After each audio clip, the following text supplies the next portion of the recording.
Did you know that you owe your ability to read and write to a 16th century European movement called the Protestant Reformation? 500 years ago, the child of a fisherman, shepherd, or carpenter could not have gone to school in Europe. Education was in Latin, mainly for those who wanted to serve the church. The Protestant Reformation took education from the elite and gave it to everyone. Why? Because the Bible taught that ignorance and deception was the kingdom of Satan, but that God wanted all men to be saved and come to the knowledge of truth. He wanted to fill the earth with the knowledge of God. In order to reform Europe, Martin Luther demolished elitist education. In 1520, he wrote a letter to Christian nobility in Germany, expounding the Bible's teaching that every child of God, whatever his color, class, or gender, is a royal priest. Luther called this doctrine the priesthood of all believers. Every priest needs to know God. That requires studying God's Word. That in turn required the Bible to be available in the languages of the people.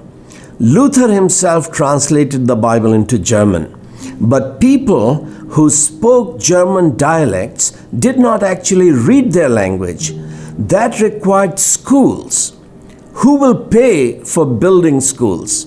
In 1524, Luther wrote another letter to the councilmen of all cities in Germany.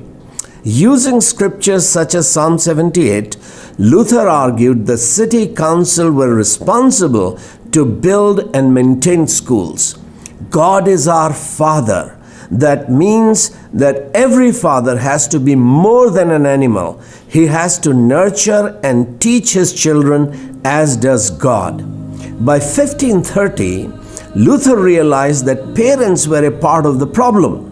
They could not see why children should go to school if their life was to be spent milking cows, chopping wood, or bringing up babies. Therefore, Luther asked parents to send their children to school and keep them there.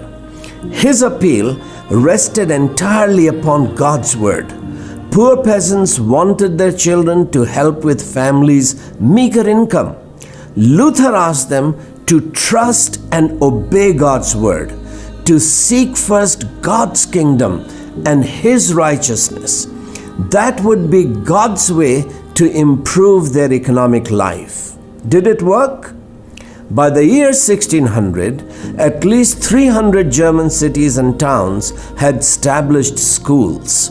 These were so effective that as early as 1537, a political opponent, the Roman Catholic theologian John Zwick, stated that if he were a boy again, he would attend a Lutheran school.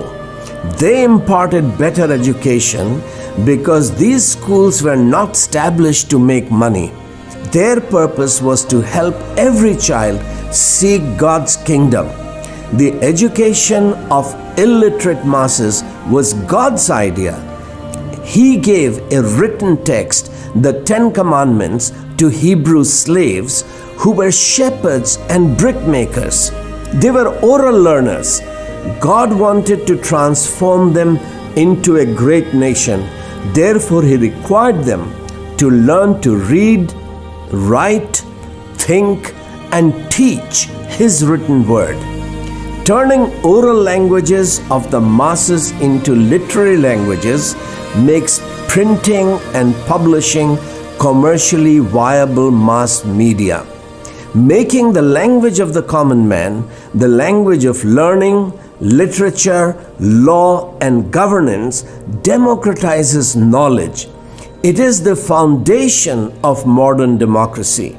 You cannot have a government of the people, for the people, and by the people unless it functions in the language of the people. The Bible turned every dialect into literary language. It inspired the missionary movement to translate and publish the Bible into every major language.